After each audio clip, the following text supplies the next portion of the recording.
nakahuli tayo ng queenfish. Siyempre, pag merong queen, merong king. Sa pool Country Valley ka, curious ng queenfish na to. Tara, samahan nyo kami sa aming spearfishing adventure. Rahan pa rin to. Ayun, sa pool. Ay, ginagamitan na natin ang teknik yan.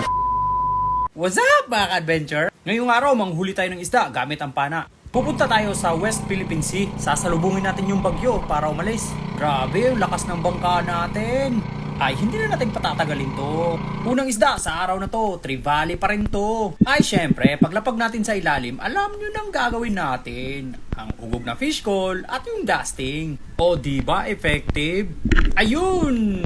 Hindi tinamaan. May mga ninja moves pala yung isdang yun ah. Pero, babalik din yun. Ang pangalawang isda sa araw na to. Ayun, bumalik nga. Curious talaga oh. Ay, natamaan siya pero the please lang. Kung ayaw magpahuli, wag pilitin. Marunong talagang umilag oh. Pero hindi pwede sa atin yan. Sa pool na naman. At dahil dyan, isa-shoutout kong pangalan mo. James Pakala.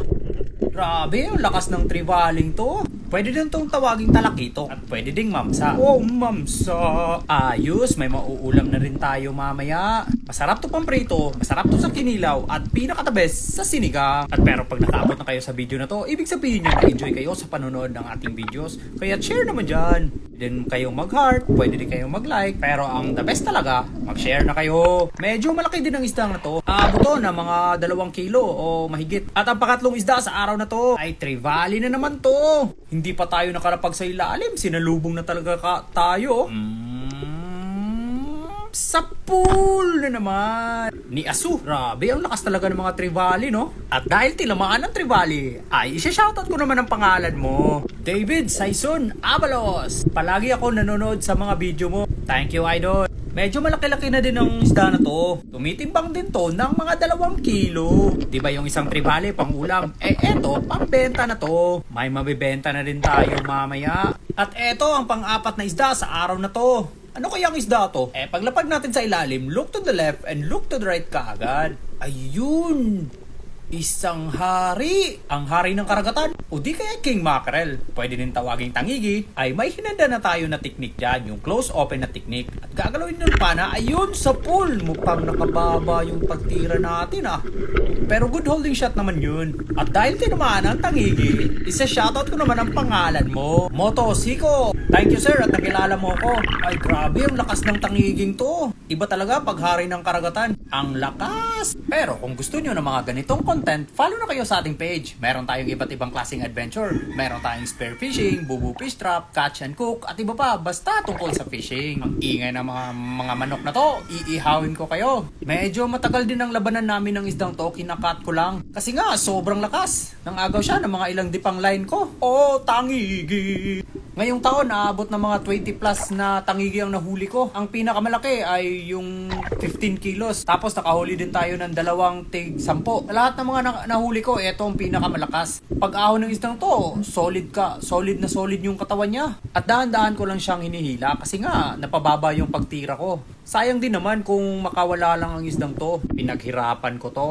Iba talaga pag hari ng karagatan. King mackerel. Hindi din biro ang spot na to. Medyo malalim din to. Hinihila lang natin ng paonte-onte. Pero lumalaban din siya. Medyo hindi na muna natin ikakat. Maganda din naman tignan ng mga ganitong footage. Yung paghihilaan ng mga isda. Ayaw no, hindi tayo nakakita ng mga surahan. Ang sarap na sanang magsalita ng surahan pa rin to. Ayun, malapit ko na siyang makuha sa aking mga kamay. Ano nga ba ang pinaka-the best na putahe pagdating sa tangigi? Eh syempre, yung kilawi. Tapos prito, tapos sinigang. Ay kahit anong putahe, ang sarap nito. Nakuha ko na. Ang laki.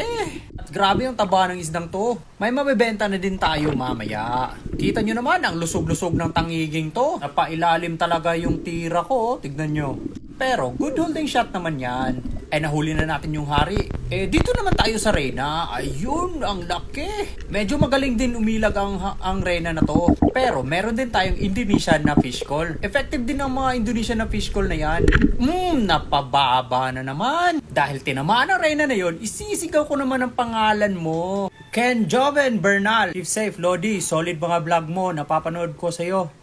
Followers nyo po ako, 100%. Wow, salamat sa iyo, idol! Dahil nahuli na natin yung king, dito na naman tayo sa queen. Isang labanan na naman to. Syempre, malakas yung hari, di pa huli tong reyna. Ang lakas din nito. Paunti-unti lang ang paghila natin kasi nga napababa yung tama natin. Nadaplisan lang. Queenfish nga pala ang tawag nito. Pero kung gusto nyo naman pa-shoutout, comment na kayo dyan. Mapapansin din natin yan. Habang hinihila nyo yung isda, ay line management muna.